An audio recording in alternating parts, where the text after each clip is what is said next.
Hello there guys and welcome back to another live video here on VGC. It is of course Friday, which means one thing: it's time for another big old chat about all the news from across the video games industry, because this is VGC Off The Record. I'm your host Steven McInerney. I'm joined by our very own boss man, VGC's editor-in-chief Andy Robinson. Necking some rehydration there by the looks of it. How you doing, man? You okay? I'm alright. Yeah, not bad. Hungover? It was a big night at EGX last night. So yeah, you know, not really seen anyone for a couple of years. So nice. it's nice to attend a real event in person and chat to some old mates. Oh, that's lovely, man. Happy for you. Yeah, alcohol may or may not have been involved. I see the wristbands done as well. Is that for a second spell later on? Yeah, it's all weekend, isn't it? So I don't know. I might pop back, take the kids or something. It's actually quite cool. It's a little bit lower key, as you'd imagine, with an event kind of straight after the height of the pandemic. Yeah. But they've got like some cool setups. There's like a retro area with arcade machines and like a LAN set up with the original version of Counter-Strike and stuff like that. So it does seem like the sort of place I wouldn't mind kind of hanging out for a bit. Oh, that's ace. That's ace. I mean, I wish I could get down, but obviously it's an old blighty, and I'm up here in Manchester, sadly. It would be good fun to get there. But enjoy it, man. I'm glad you're feeling it. But that is Friday, and if you can't have it like a random hangover on a Friday, then what's the point, really? I guess. I know, yeah, adult responsibilities, but no one cares about all that kind of stuff. Absolutely earned it as well after the week VGC's had, which we'll get onto in a little bit. And of course, alongside him is the tired old hack himself. Probably not quite as tired as Andy today. How you doing, man? You all right? Yeah, I'm good. I'm still tired, but regardless. I just noticed on the chat, Elias Stapleton is asking if this is live or pre-recorded. It's actually pre-recorded. I'm just like predicting that Elias Stapleton would appear and ask that. Good old question, Elias. so, He's always there asking these questions. But yeah, I'm good. I'm tired. I'm half jealous that Andy was at EGX, but also not, because that was EGX was the event where I was the most ill I've ever been in my life after trying virtual reality for the first time. I thought you were going to say the food then or something like that. I was going to say... No. I don't remember much of the food, but yeah, so my memories of that particular show are not all positive. What year was that with the virtual reality and stuff? That must have been... It was when the Oculus Rift was still development kit stage, and it was such a big enough thing that a lot of people were queuing up for it, and there was just one guy with a dev kit and nobody queuing, and I thought, I'm going to do this before my next interview that I'm going to do. and he basically made his own dungeon to test what makes people motion sick, and he didn't tell me this until after I'd so it was intentionally sick. It was deliberately designed to make you sick, and then I had to go and do an interview while trying to keep my stomach down, so that was fun. That was kind of him. Nice guy. Nice guy there, just sabotaging people's events. It's come a long way, VR. I mean, still, I'm pretty certain my mum felt that the first time she tried it as well. She tried that underwater one, with the sharks and stuff like that. On the PS Worlds, and she nearly I had to take off it. I still struggle sometimes, but it's the wife felt that way after trying Skyrim. She couldn't handle it at all. But there'll be no VR chat today because this is VGC Off The Record. Not that we don't do that on here, of course, but just because it's not relevant this week. And every Friday around midday UK time, we will go live to try and deliver you some of the most considered, most informative takes on all the big stories from across the world of video games. If you're a fan of this and you like looking at our faces, you can catch us here on YouTube around 12:30, and of course you can find us on all the major podcast providers as well. So basically you've got no excuse whatsoever to miss us, which is just reminding me I forgot to press record. I pressed record now, so we're all good at the start of VGC here Off The Record. Of course, it's been a very, very big week for Nintendo in particular. The Switch OLED and Metroid Dread launched today, and we'll be covering that in a little bit of detail as well. Of course, Far Cry 6 launched into the world, and you may have heard about the huge Twitch data leaks, which have been quite astonishing, if we're being totally honest. That's definitely something we're going to be considering. For now, though, we're going to start initially with the Switch OLED, because it's a big day for Nintendo, basically. Of course, Metroid Dread has launched for critical acclaim, and Andy will also feel quite justified, given the fact that when he did his preview a while back about the Switch OLED, he loved it. And it's now in the world. People can find out for themselves, and of course, we reviewed it as well over on VGC. I'll jump over to our review right now. Here's our review, and I'll go to the summary basically very quickly. 1 second. I'll see what we think about it. Andy, of course, wrote this himself, but Andy is a fan of this. Let me get down towards the bottom, and then I'll get towards Andy's thoughts more broadly. He said, if you're an avid Switch player who mainly plays in portable mode, quite simply you'll be wanting to upgrade this. Whether you actually will, considering the hefty $350 stroke £310 asking price and limited improvements beyond the screen, it's a different matter. But it certainly feels like a meaningful improvement over the original model when it's in your hands. And that seems to be the consensus, if we're being honest, online. And people seem to be really, it's reviewing really, really well. I guess this doesn't come as a surprise to you, does it, Andy?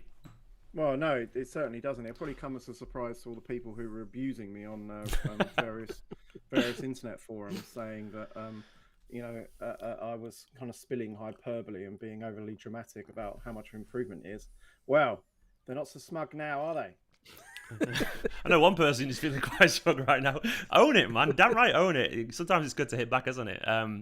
But I mean, neither me or Chris have got it yet. Chris is still waiting for us in the post, and I'm about to get a mortgage, so I'm not sure I can justify it. But I really want one. I've got proper FOMO. Everyone who sees it, as I kind of said in my piece, if you play Switch mainly in portable mode, I do. If you play that thing, then you're going to want it. I mean, it's a dramatic night and day improvement. If anyone who's kind of ever played anything on an OLED TV will know what a kind of huge improvement it is over a standard display. Just like the blacks are as deep black as they can be, and that in kind of turn makes the colors pop dramatically. I mean, something like, I really don't think it is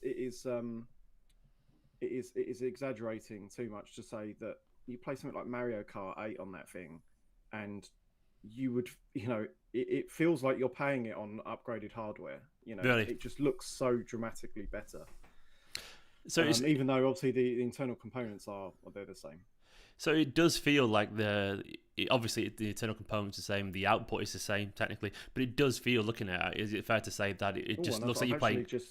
I've just realised as well that when I was in the pub last night, I got sent Tetris Effect, which I've not tried on it yet, which I imagine that will look absolutely incredible. I saw a lot of people saying that it's the games with a lot of vivid colours and so on that really, really benefit the best. I'd say it's games with vivid colors on, and blacks, a mix of blacks, right? Yeah, because that's where it really stands out, is the contrast between the darks and the colors. So whenever I kind of show, I was showing it to some people last night, and when I was showing Mario Kart, I was playing the nighttime track. I think it's Bowser City or something. Yeah. Right, with the kind of neon signs and stuff like that. So I imagine the Tetris Effect probably looks incredible. That'd be perfect. Yeah, but it's a super upgrade. It really, really is. I mean, I totally understand the hesitancy some people might have that, a better model might not be too far away, but that's the life of a Nintendo fan, isn't it? It's genuinely heartbreaking, because I was sat there saying to the missus, like, I really want a Switch OLED. And she just gave me that look as if, well, it's your choice, which is, it kind of makes it worse, because I kind of wanted just to hear a yes or no kind of thing. And not that it's my money I'd be spending in the first place, but it looks shiny and pretty. And I got to the point where my Switch now, I got it bang as it launched back in 2017, was it now? Was it March 2017? I think it came out, wasn't it? Yeah.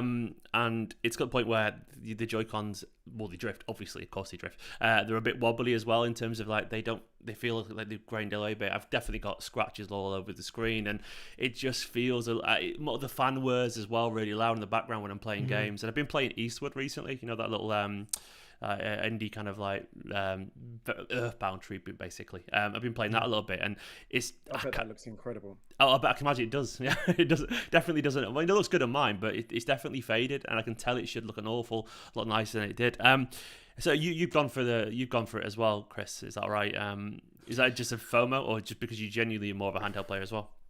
A bit of both. Like, to be honest, I've managed to resist upgrading when they brought out the new revision of the Switch that had the better battery.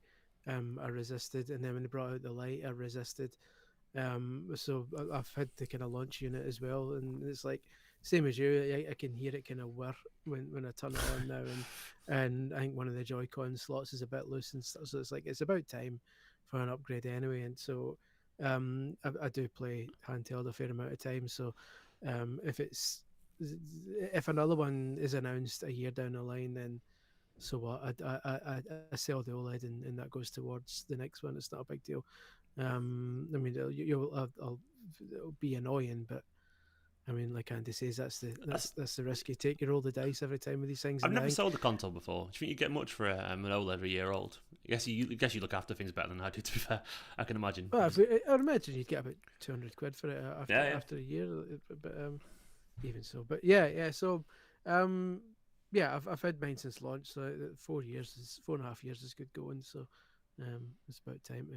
Well, that's we look at the money we've spent on it and the time we've used it and all. It does seem like a reasonable deal in the end, doesn't it? Because it's not exactly. I go everywhere with it. If I'm going anywhere, it comes with me. It's as simple as that. So I can't really deny that I would get the use of it. I'm not really. I've always been a handheld person as well. So that it does appeal to me even more, especially given how well Metroid. I don't know why you've not bought one already. I've yourself into it so much. I'm about to spend 30 grand in 2 months, so that's probably why. 10 grand on a wedding, 20 grand on a house. Then you won't miss another 300. Exactly. Stop it. 300 quid is you're going to spend that on a radiator, So. That's the problem. I've got to spend it on a radiator. I literally have. And they're thinking, thing is, I've got the money in the bank, and they're like, but then I've got to rewire the whole bloody house because the people only this old house needs rewiring. Surely you'd get like 150 quid for your existing Switch. Oh, I don't think I would. It's a mess. Genuinely, it's falling apart. I wouldn't buy it. So mine's a couple of times I forgot my case, so I just threw it in my bag, which is a cardinal sin, I know, and it's definitely scratched it's in a bad way. It's been in a bad way, and I'm probably going to get one. But at the moment, it's loads of things I want to buy, and I keep buying stuff and buying that and buying this, and I just bought a expansion pack as well for the Xbox as well, and that costs a lot of money, didn't it? So but of course I'm more tempted as well because of Metroid Dread, which is obviously the title of this video. Is it the best Metroid game ever? It's reviewed really, really, really well. Once again, our very own Andy Robinson here reviewed it. I'll jump over to the review. And Andy's a fan. He's a big fan of not just Metroid, of this game as well. And once again, I'll jump to the summary. It's the best way to quickly get to Andy's overall thoughts on this. And you can go and catch this, of course, on videogameschronicle.com. A perfect 5 out of 5 with a near perfect balance of nods to the past and fresh ideas. Metroid Dread brings cinematic flair, fast-paced action, and a surprising story to the side-scrolling classic. This is the comeback fans have been waiting for. It feels distinctly Metroid, sublime, fast-paced combat, stunning environment, and an expert mix of old and new abilities. Some early progression isn't well marked, so, which seems a small thing, but I mean, I'd expect a little bit of that from what I know of Metroid anyway in general. So that seems it is a bit bullshit. And one of the designers, I think one of the former designers, seemed to tweet me as well, saying, "Oh no, it's all clearly marked." It's not. What is it in particular? Is it spoiler heavy, or is it just? Yeah, well, no, it's just if anyone who's played Metroid knows, like in the earlier games, they were quite guilty for that, like the bullshit, oh, where do I have to go next? I just have to shoot this unmarked piece of wall, one single block will come away. They do that once or twice at the start. Thankfully, it doesn't continue, and eventually you kind of gain the ability that you got from Samus Returns, which kind of allows you to scan, so you can see that's very, very handy. But I mean, certainly, I think there's one earlier on where I had to ask Nintendo what to do next. And it wasn't just me. There were lots of. That's a very privileged position as well. Like most people can't be like, "All right, Shigsy," There were a few other critics as well who kind of had to do the same thing. So it wasn't just me, because you're always opening yourself up with a massive as a massive target by mentioning at all that you had any issue with video game you're reviewing when you're a critic. Because, get good, man. Then you get good thing. Yeah, piss off. No, because I was getting some this week, so I said the final boss took me 6 hours to defeat, right? And then it's like I got a few people saying you really need to sort that out, but is it a long boss or difficult? If that makes sense. Is it a case of where it's hard? But you have to understand, people who don't review games for a living do not understand what it's like to play a game truly blind. So I'm playing that boss, and it's like you can't ask anyone. Well, you can ask other reviewers if you hunt them down, but there's no guides, there's no YouTube videos. If you're stuck, you have to work it out yourself, 100% yourself, right? Whereas you have a normal consumer would have the option that if you get frustrated at some point, right, I'm going to go and see if there's something I'm missing, right? And it turned out, for example, on the last boss, there was something I was missing, and then once I kind of found that out, I did it pretty quickly after that. But so in real world terms, it's not going to take you 6 hours to beat this boss, but it's pretty hard. It's especially bloody hard and excellent. The reviewer things is made even more difficult when it's Nintendo games you're covering as well, because obviously part of their kind of embargoes that you can't tell anyone you're playing their games. So it's not like with other games you can kind of subtly say on Twitter, is anyone else reviewing kind of a certain game? But you can't do that with a Nintendo game. You can't, because then you're kind of letting it loose that you're playing it. So you need to be really like basically Phoenix Wright and try and figure out who else is playing it without asking them. Plus, I don't think Nintendo games in general, review wise, are quite as widespread as the multi-platform stuff. Yeah. It seems to be there's a smaller group that kind of reviews Nintendo games for whatever reason. It's done really well, though. No, but it's bloody it's brilliant. I'm looking at the Metacritic now, and I'm just going to jump over to it very quickly. I mean, obviously, an 88 Metacritic, which is really good, of course. A perfect score over here on VGC as well. Nintendo Life going big on it as well, and loads of other people. As you can see, I'm scrolling through it. IGN Portugal there with a 9 out of 10. Absolutely, massively well received. Really, really good. IGN, of course. Broad general site, 9 out of 10 as well, or a 90, it says there. I can't remember their scoring system, though. I think it's a 9, isn't it?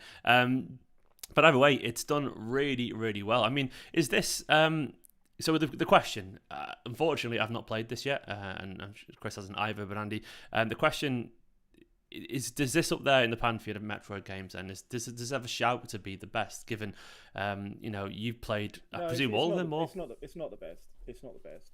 Why is this? And it's because Super Metroid's one of the best games ever made. This is not one of the best games ever made. It's a very, very good Metroid game, a very polished Metroid game that, as I kind of said in the review, has got a really pleasing balance of fan service to the original games. Yeah. It's very, very respectful in a way that another M and the Federation Force game wasn't. So that's obviously very pleasing. But at the same time, it feels very modern. It doesn't feel old hat. I mean, if you go back to some of those older games now, you probably miss the fidelity in the combat they've added. Like, it's like an action game. This is like an action game. I mean, I've said it in the review a few times, but you could kind of reskin it as a Ninja Gaiden game in places, like Samus has got so much more flexibility in her movement. Like, you're ducking and diving and sliding and melee countering, and it's mad in places. It's just it's a brilliant game. I do think that it's helped that there hasn't been a new one for like 20 years. Yeah, of course, yeah. I mean, they did the remake of 2 in 2017, but I think that was very much it was hindered a little bit by the structure of that original game. They're only able to do so much. But I think Super Metroid still just pips it for me, just in the intricacy of its design. And the environments are beautiful in Metroid Dread, and they're always kind of entertaining to explore, like some super, super pretty environments. But you don't quite have that intricacy, where in Super Metroid, when it all comes together in the end, when you're backtracking, you're like, so that's how it all fits together. It's like a puzzle, right? And also the music, it's a god tier soundtrack, on Super Metroid. Yeah. One of the best game soundtracks ever, whereas Dread falls way short of that, actually, in the soundtrack area, which is one of the few areas I'd say was a little bit disappointing. But in general, it's a brilliant game. Even if you've not played previous Metroid games, it's worth kind of delving into. The story is not, even though the story is another area that I was very pleased about, the story is never kind of integral in these sorts of games. You don't really need to know the backstory. They do kind of a nice little roundup at the start. And also there's some cool accessibility options, like the map is a lot more intuitive now to easily kind of mark things and see where you're going to go and stuff like that. Yeah. Without, I should say, the kind of annoying hand-holding that you got in some of the more recent ones where they were just straight up telling you where to go. Like, there were points in the game where I didn't know where to go, and that's great. That's good. Yeah, of course, yeah. It was trusting me to figure it out myself.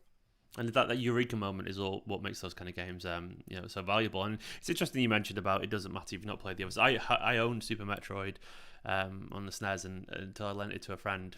For some reason, I'd never played it. I never got around to it. Something else must have come out at the time. Never got it back, so I never played it in the end. So like, classic of that kind of thing. So it wasn't intentional. Life happened, from what I can recall. I don't hold it against him, but I never got around to playing it, and as a result, I think I never really jumped off from that point with Metroid. It's pretty much the only, it's one of the major Nintendo franchises that I've never really got into. So it's interesting to hear you say that this is. I mean, you didn't say that technically it's a good starting point, but it feels like it's a suitable starting point. I can get into it, I can play it, and I wouldn't feel like I'm missing anything too much. Is that a fair conclusion? No, you could have. There's absolutely zero reason you can jump into this game. Okay. As a newcomer, zero reason. Because they're not that. You'll get more out of it if you played the other ones. Yeah, of course. Story wise, but there's no reason you can't just jump into this, because it is like the conclusion of. It's supposed to be. They call it like the final game in the kind of the arc that started with the original game, because Metroid Prime is considered like a separate series, I guess, even though it's the same canon. So you will get more out of it in that sense, that it kind of wraps up really nicely this kind of whole story that started 35 years ago. Yeah. But that's just a little something extra, I guess, for the dedicated fans. There's no reason you can jump in and play it, which I will be doing almost certainly. Plus, if you end up loving it, then you've got Super Metroid on Switch Online. Like you're the real winner, right? Well, there we go. Yeah, you get 2 new games. Oh, what a time to be alive for me. Everything's wonderful. Middler's in the chat, by the way. Jordan Middler, I noticed him there saying, played Tetris Effect on his Switch OLED for 20 minutes. It's completely justified my purchase. Lovely bit of kit. Jordan, stop it. Yeah, mate. I need to get that down. It's getting more and more tempting. We'll get to Jordan in a little bit as well, because he talked about his Far Cry thing. Actually, big week, by the way, for VGC. Congratulations. I'll give a round of applause for these two. They've had absolutely smashed it, doing really well, with absolutely loads and loads of big stories going off. Yeah, it's been a good week. Many beers were had. And also the site did really well as well, so so many bit. Nice. Thank you. I've definitely got far too much energy today for this live stream. We'll go over to the reaction as well to Far Cry 6, because of course this caused a little bit of noise as well on Twitter, because if it didn't cause noise on Twitter, did it really even happen, I guess is the question I said. Of course, VGC's review gave it a 2 out of 5. Having read that, it's a fair review, regardless which way you look at Far Cry, in my personal opinion. Anyway, Jordan, of course, he was in the chat there, summarised his review saying, if you're interested in another Far Cry game that does that Far Cry stuff the way it's been doing for 10 years, you'll probably have a good time. But if you already hit your limit with this kind of game, Far Cry 6 is the NE+ Ultra of why open world game design is so badly in need of a revolution. And visually stunning, Giancarlo Esposito steals the show when he gets the chance, but then the negatives being boring mission design, toothless story, and open world blandness at its worst. Jordan, if you're still watching, Andy took all the flack for you this week. I think you've got. I can't hear you, man. I think you've muted yourself there. I think he probably got his fair share as well. Oh, did he? Well, that's it's kind of nonsense. I'll never understand fanboys. We didn't get that much, mate. I think probably in general people are quite happy to see Ubisoft get a kicking. Yeah, that's the thing, isn't it? Especially there does seem to be some frustration about whenever they kind of iterate on a formula too much, and this has been going on for ages now, isn't it? Far Cry is definitely a little bit long in the tooth, and it does. It sounds like there's a story on the site today about supposedly the next game's going to be a bit of a reboot. Yes, Jordan is right. The Kenner fans were worse. We'll jump into that reboot in a second, actually. But I've noticed that because I'm going to pull up in a second. But I want to quickly just jump to the Metacritic. It does seem like all the reviews say the same thing, right? Yeah. Well, here's the Metacritic score. It's like what you just said at the end there. It's like, well, if he doesn't matter to you that this is a kind of a bland kind of rehash of all the previous games, then crack on. And it's like, we kind of say it's a bland rehash of the previous games, 2 out of 5, and everyone else, or some other publications kind of say it's a bland rehash of the other games, but we don't care. This is it's an interesting. I mean, the opinions are subjective, right? But most critics are saying the same thing. It's an interesting thing for me because I'm someone who. I quite enjoy Far Cry for what it is, and I think I'm aware of that. And I must admit, I did. You are allowed to do. I know it's crazy, isn't it? What I was going to say is, I think I don't. I don't get. Sometimes I feel like 6 or 7 out of 10, and even though obviously VGC gave it less than that, but it feels like a dirty word, and it bugs me for some reason. Like some of my favorite things in life have been 6, 7 out of 10. You know, like in general, where you know their flaws and you come to appreciate them more. The world currently is going mad for a TV series called Squid Game, which in my opinion, having just watched it, which I really enjoyed, was a 7 out of 10. I thought it was alright. You know, I think it was good fun, but flawed, and with some terrible hammy writing in it. I'm not sure if you two have seen it, but there was. I'm on episode 2, so no spoilers. I can't believe he did that to him. No, that's not a spoiler. It's just it isn't at all in the slightest. I have finished all the games you want to play. Yeah. No, it isn't a spoiler, I promise you. There's a bit though, and I can't wait for you to see it, where essentially some characters, they just sound like they're out of cheap cutscene, and it's hilarious from a video game. And honestly, they sound like Hitman NPCs, and I bloody loved it. I'm pretty certain they repeat lines that Hitman NPCs have said exactly. It's incredible.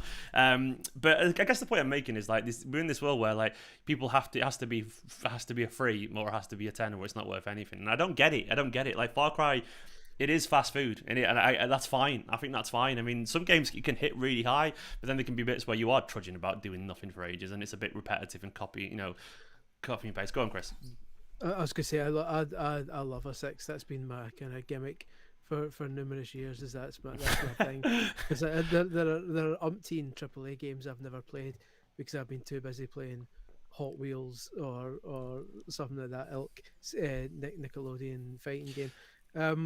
Which are perfectly enjoyable games. They're never going to get 9s and 10s on Metacritic, but I still have fun with them. There's fun to be had with them, and almost kind of more fun to be had with them at times because they don't come with the extra pressure of getting involved in a community that is usually quite angry all the time.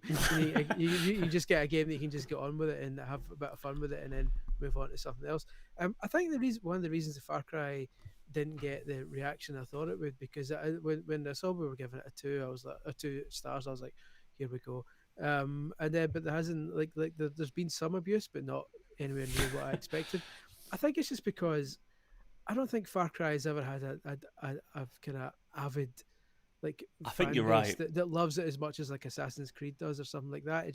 It seems to be. I mean, a lot of people buy it. I mean, it's the last. A lot of people buy it, but it seems to be like, I don't know if it's just because the series has been like this for so long that people just buy it because it's a new AAA game. They buy it, they play it, they enjoy it for however long it lasts, and they move on. But they don't get attached to the lore, and they don't relate to the characters. They don't put Far Cry posters up on their wall or anything like that. I think it's just it's difficult. It's because they kind of reinvent it with each game, right? So I guess there's not as much to. Well, I guess Assassin's Creed does as well. So that kind of kills. But I suppose at the same time, Assassin's Creed, they all have like the same. The Templars and all that kind of stuff. So even though it's a different protagonist, they all kind of look the same. Well, with a white hood, and they do link, don't they? In Assassin's Creed, it's tenuous, but it does link. You know what I mean? It's almost like a waste of time reviewing these games, right? Because, and this is a thought that I was having 10 years ago. These AAA games are so purposely now formulaic. That whether you're going to like it as soon as they announce it. Yeah. It's a Far Cry game. I'm going to press B and it's going to duck, and I'm going to click in the stick and it's going to run. They all control the same across every single publisher and developer. They all control the same. They have the same mechanics. Whether you're going to like it as soon as they announce it. 100%. I like Far Cry games, so I will like that game. It doesn't matter what X critic says. I played 3, 4. I even went to a press event for Primal, coincidentally in Manchester, because I just saw a competition and entered it. And played Primal, I played 5 and New Dawn. So I consider myself a relative. I've owned 2 as well. I never got around to playing it, but I've owned it. I consider myself someone who knows quite a bit about Far Cry, and they are. I mean, you could just review and go, it's Far Cry, and I think that's kind of all right. Some will be a little bit better than others. I mean, they did kind of slightly teased with that kind of RPG hit point kind of thing in New Dawn, which I didn't think worked at all. I mean, I think they have moved away a little bit from what made 3. I think they know they have moved away from what it's worth, what made 3 special in many people's eyes, and I think it was a special game actually. I don't think it was even just because it was doing something at the time that was, I wouldn't say it was new, but it felt exciting. I think it was that slight survival element, and it was a little bit more laid back, and it wasn't quite as wacky. With the whole, I remember loving doing all the hunting and so on to upgrade your pouches and all that kind of stuff. And I guess the reason I was looking forward to 6 mainly is because maybe it did remind me a little bit of that Far Cry 3 environment, and that beautiful open world. And there's something to be said on a Friday night sat there with a couple of drinks or whatever and just running around a big beautiful island shooting some stuff up and then not really thinking too much about it. And I think that's fine. I mean, I'll probably end up buying it. The only reason probably having it is because before my wife had COVID. She hasn't. She's fine, thankfully. She got a test today back, so I've not been out of the house. But I'll probably end up buying it. I think that's fine. I think people probably just a little bit used to Far Cry now, and it's just me. And Jordan said as well in the chat, by the way, he said, I feel like people who read the text almost universally got my point, even if they didn't agree, but folks see that 2 out of 5 and just got absolutely wild. And yeah, that's how it is, Jordan, isn't it? Unfortunately, they see a score and they argue over the score, not necessarily the words. But Andy touched on it a minute ago. Jumping off this, I'll go to the story about the potential future of Far Cry 7.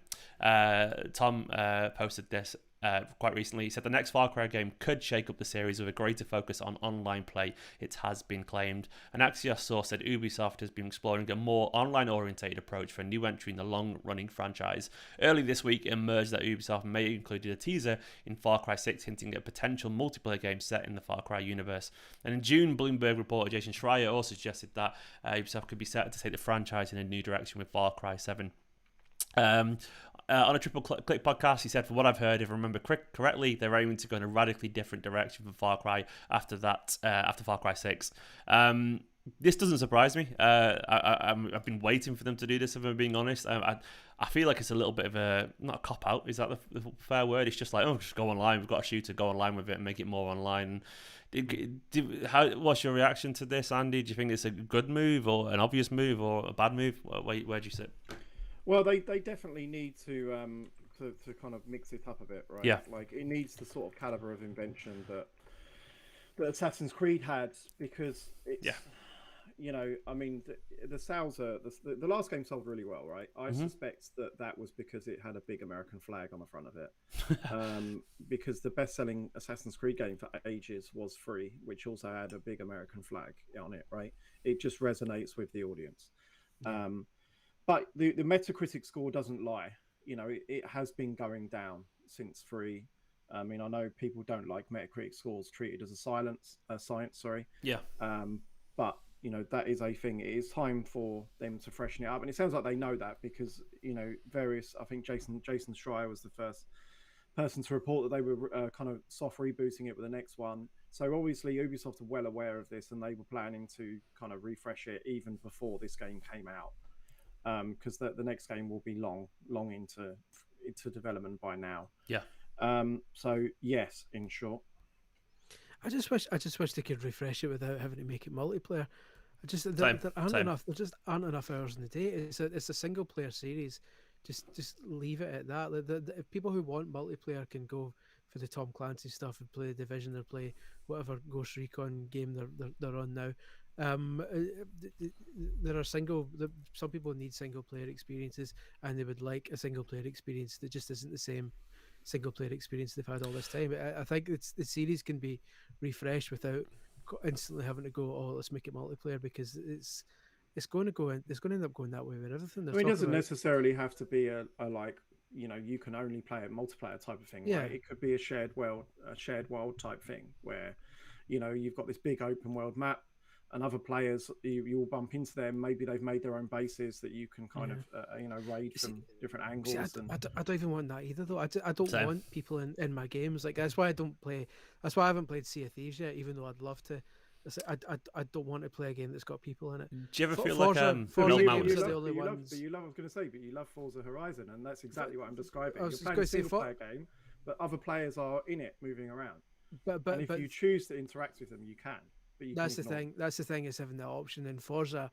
All the multiplayer, all the online players can do really is just get in your way a bit, and they're little more than slightly more intelligent AI and traffic. And also in Forza, you can choose to engage with them if you want. A level starts, doesn't it? A level starts essentially. You go up to them, you click it, and then you map. It's a hub world, really. The map, isn't it? For the races where you choose to engage with them. Whereas something like Sea of Thieves, you don't have that choice. If you're in the water and someone approaches, you're like, oh shit. Maybe they want some kind of GTA Online kind of vibe, which obviously everyone wants, but in terms of where it's like you are running around it and then you start something. Yeah, that makes sense. You know, there's a general chaos and then you click into an event or something like that. I'm with Chris though in general. Like personally, like I'd rather they just. I mean, I'm a single player gamer. I always have been. Just haven't got the friends for it. So I'm being totally honest. So I haven't got like all the time or the organization. I mean, I have every time one mate goes, "Oh, can you make it for 7 online?" Yeah. Then they, "Oh, can you put it back to half 7?" Before we know it, so one of us 17, and we never get around to doing it. So like, I end up just sticking to single player games for that reason. And I just personally wish they would just reshake the formula up in the way they did with Assassin's Creed, and they've done really well with that, to be honest. I think Valhalla was the most successful one in the series yet in terms of sales. Have I just made that up entirely? I feel like it did do really, really well though. And they've even found a new audience. For example, my wife got really into that, and she didn't enjoy the first couple, the first few in general with that style, but she loved that style. So I don't know. We'll see how it goes. I mean, I don't think Far Cry's going away anywhere. It's too big a brand, isn't it? We'll see what they do for it. I do think a shake-up, though, is inevitable, and we'll see how that goes. But either way, don't forget, you can go and check out our review score. Jordan's review, which has been... it's totally fair. If someone as a Far Cry fan... I mean, Jordan, you could have just said, mate, in the review, it's Far Cry, left it there, and everyone would have got it, and that would have been the end of it. Saved yourself a lot of time. I've only just realised I could have really wound you up earlier. And this has been the case for the last couple of weeks of shows that we've done, where like the OLED is just like sat next to me. Bring it on, man! Show us. It's boxed as well. Last week as well. Like the dock's lovely as well. Do you know what? The only thing is, I don't like dock. Look how glossy dock. It's gorgeous. I don't like white objects. So that's a personal thing. I like bed docks. Call that a dock. That's not a dock. That's not a dock. I don't like white though as a color for consoles. It's just a personal thing, and that's why nothing wrong with that. It's just very much. I'm with you, mate. I turned my PS5 black. Yeah. Kind of got the plates, the kind of face plates, and swapped them out as quickly as I could. Yeah, I remember you doing that actually. Controller. Yeah. It's just everything is black downstairs under my telly. The only thing I'm thinking as well, the reason I'm justifying the Switch in my head is like, because when we were about to move to the new house at the end of this month, and they're like, well, I'm going to have a telly upstairs and the one downstairs, so we could do with 2 docks, you know what I'm saying? Just in case, depending on the mood and so on. So, exactly, yeah. So you basically you need to buy it. You've convinced yourself, mate. I've got 2 docks. It's definitely a worthwhile purchase. I bought a second dock from CEX secondhand. Oh, of course you did. Apparently that's the thing. CEX, man. A Switch and then trade their dock in because they're only going to play it handheld. So then you can just buy the dock. Did it take you 4 years to get served because it's CEX? And every time I'm going there, it's queues longer than any other shop in the world. Good old CEX. People try to trade in copies of FIFA 14 and arguing because 6p. they're only getting a penny for them. Yeah. I wonder what you'd actually get for FIFA 14. Genuinely, that's a YouTube I video. think it gets to a point where they refuse to even take it because they've got too much in stock. No FIFA 14 sign in the window. Let's go over to the obviously huge news on a more serious front, which affected pretty much everyone who works in this industry. I had to go and reset my passwords as well and all that kind of stuff. Of course, there was a massive, huge breach this week over at Twitch. I mean, I think calling it a leak almost downplays it. The entirety of Twitch leaking. Anonymous hacker claimed earlier this week to have leaked the entirety of Twitch, including its source code and user payout information. The user posted a 125 gigabyte torrent link to 4chan on Wednesday, stating that the leak was intended to foster more disruption and competition in the online video streaming space because their community is a disgusting, toxic cesspool. That's the leakers' quotes. VGC can verify that files mentioned in 4chan are publicly available to download. I mean, I'm repeating stories there. The update obviously was that it was confirmed it's authentic, and all the top streamers' finances started to leak and all this kind of stuff. It's been a pretty bad week for Twitch. Andy, one of the articles, of course, was covered over in Routers as well for VGC. What's the general mood around this in terms of what was it particularly that was covered over in Routers as well, if you don't mind me asking? Actually, probably Chris is probably the best guy to cover this one because it's his story. Go on, Chris. Hello. Good to meet you, man. From what I could tell, I think Reuters is linked to us and kind of basically reiterated what we'd already said. It was a tricky story to cover because when something like this happens, it's the same, not to as serious an extent, but it was the same with the Nintendo Giga leak that happened a while back when clearly someone had infiltrated some kind of secure location in Nintendo's kind of archives and kind of ransacked it, and this is a kind of similar situation, but notably more serious because it's current stuff and not Yeah. N64 era assets. And and it's a people's difficult lives one as well, I guess. It's a difficult one to cover because when I discovered it and kind of wrote about it, like I had access to the torrent file, and it's like, well, what do you do? How it becomes this kind of moral, ethical dilemma. Is that how far do you go into It's this very torrent? difficult, isn't it? I mean, Yeah. there's stuff that we haven't covered in the past, you know, kind of similar to this. I just think with it being Twitch and with it being, I mean, there's some kind of cyber security experts have called it the biggest leak they've ever seen this week. Yeah. You know, it's just impossible to ignore.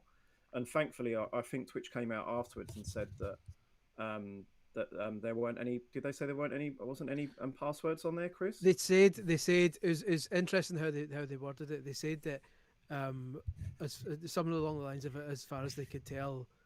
Although they hadn't seen any evidence yet of passwords being stolen, but then they flat out denied that credit card information had been stolen. So I think at the moment their stance is definitely not credit card information because we don't store that. We haven't seen evidence of passwords being stolen yet, but it wasn't a flat out denial. It's also worth bearing in mind this guy, whoever it was, said this was part 1. So for all we know, part 2 does have information like that, and they just haven't realized yet that it's been taken. So that was one of the reasons I was wary about it as well, because I had people on Twitter giving me abuse because that's just how the gig goes. You get abuse for everything these days. Basically saying you're a journalist, you should be going through these files and seeing what's in them. I'm like, well, no, because if this was illegally obtained, and for all I know, one of those zip files might have people's account information, and I'm not touching that. I'm not. There's certain things that we've not touched in the past. I mean, when the Capcom leak happened, we didn't report on anything from that because it had people's personal information in it, and morally we made the decision that we didn't want to do that. Because you draw attention to it, aren't you? People can find it then. It's more pro. So we didn't. The Cyberpunk stuff as well. Recently, there's been some personal information that we've not reported on. I mean, I know some of the people that are kind of implicated in that, and you imagine how kind of ruinous it is to their lives when absolutely everything about you is out there. Yeah, of course. Yeah. It's the only thing that we then reported on following it was the list of how much the streamers were getting paid, because to be honest, that isn't that big a deal, because that kind of information could have been calculated anyway, because it's transparent. You can see how many subscribers a streamer's got, and you can see how much it costs to subscribe to a streamer. So you could kind of calculate how much they're earning anyway. So it's not like this was private information that people didn't know. It was just presented in a way that was more that was easier to digest and easier to kind of figure out and see at a glance who was earning more. And that's like a public interest thing. That's a bit, but also it's not the full story, because obviously they're earning money off of. Is it everyone on Twitch that was in terms of the earnings that was leaked? Was it just a top list of essentially? No, it was everyone, but people only were presenting the top list because obviously nobody wants to go all the way down. And I mean, because a couple hundred quid is full disclosure what I've had from Twitch, something like that. I've earned 0 from Twitch, not through the lack of trying. Theoretically anyone. So you could look up anyone in this thing and see how much they've earned. But obviously 99.9% of people have earned like a Mars bar. It's just these kind of. Well, not money, just a Mars bar. It's exactly just that. Just a. The rest of it we're kind of steering clear from. I mean, I don't doubt there are people going through all those zip files just now and trying to compile the software that's there and doing all this kind of dodgy stuff. And if they come up with something that's genuinely interesting and not too dodgy, then I'm sure we'll do an update reporting on it. Kind of like what happened in the Nintendo League, where people were recompiling prototypes and stuff. If we see something that could be an interesting story, we'll cover it, but not until we're certain that it's safe to do so. Basically. Other than embarrassing, I'm afraid to say, embarrassing for Twitch, is nothing's going to happen from this. Is that a fair thing to say, or can we see any long-term damage to Twitch from this at all? I'm not saying there should be or whatever. I'm just genuinely curious. That's not really discussed a lot is that the source code of the website is out there. Yeah. So the fundamentals of how the website works. That's the company, isn't it? I guess. So that's a huge breach for them. Yeah. Absolutely huge. So, I mean, I can't say I'm a security expert, but could you say that it's a safe platform at all while that's out there, unless they rebuild the thing? And also the guy who leaked it said that one of the reasons they leaked it was to encourage more competition in the streaming sphere. So obviously he's hoping that some companies will take a look at this source code and use it to create their own competitors. Not obviously not a copy and paste job, but take learnings from it and use it to modify it and We tweak it should and bring create back their Mixer. They should just kind of roll it back to when it was Justin.tv and just start from scratch. God, I remember Justin.tv. That was Twitch, wasn't it? Prior. That was Twitch. Yeah. Yeah, that was Let's just roll it back to that. That takes me back. It really does take me back. I mean, you can guarantee people at Facebook Gaming and so on, they'll all be